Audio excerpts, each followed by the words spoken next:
professeur Boudez Abdelhakim, président de la Fédération algérienne de pharmacie. Aujourd'hui, nous sommes là. C'est la première édition du premier salon Pharma Expo donc, à Tizi Ouzou. Premier salon donc, du genre dans la région, donc voilà, ça fait plaisir. Donc ça commence bien, donc pour une première édition donc, avec 80 exposants et avec un nombre de participants donc, élevé. Donc surtout donc, par rapport au programme de formation, le volet scientifique a été très bien conçu. Très bien conçu parce qu'ils ont pris les trois volets. Le volet médical par la participation du médecin, le volet pharmaceutique par la participation du pharmacien et le volet académique par rapport à l'enseignant en pharmacie. Donc c'est un programme riche et diversifié qui couvre toutes les pratiques, que ce soit de la prescription jusqu'à la fabrication du médicament et la dispensation des médicaments au niveau de l'officine.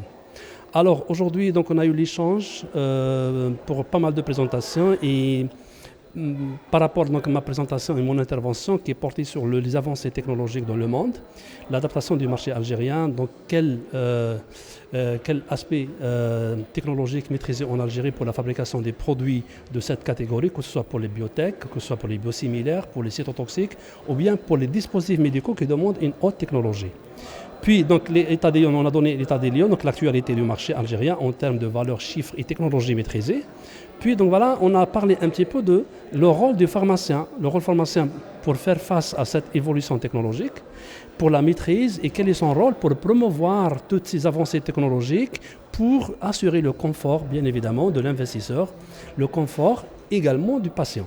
Donc nous avons présenté donc, les chiffres par rapport à la fabrication des produits anticancéreux qui permettent maintenant, avec le nombre d'usines de fabrication donc, ici en Algérie, qui permettent d'avoir accès facile aux soins pour le patient algérien.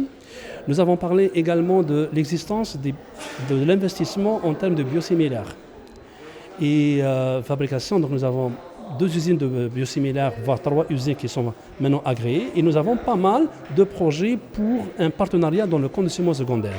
Ce conditionnement secondaire, si on pense que c'est facile comme opération, mais ça permet d'avoir un brassage, une maîtrise du pharmacien algérien c'est-à-dire l'opérateur algérien en termes des avancées technologiques dans le monde avec les différents partenariats qui sont assurés avec les différentes entreprises internationales.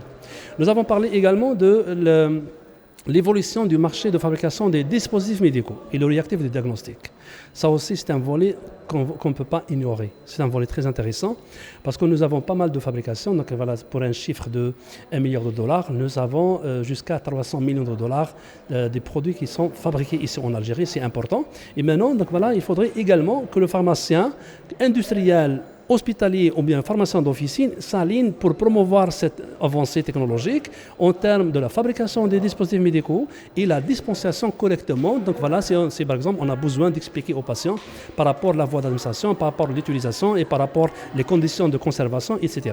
Donc tout ça, nous avons résumé dans une présentation sur l'égide de la Fédération algérienne de pharmacie pour orienter tous les esprits vers le rôle du pharmacien pour éviter c'est ce qu'on appelle les dégâts qui sont causés par une fausse utilisation et pour faire face à cette évolution technologique qui permet l'accès aux soins et assurer le confort des patients algériens.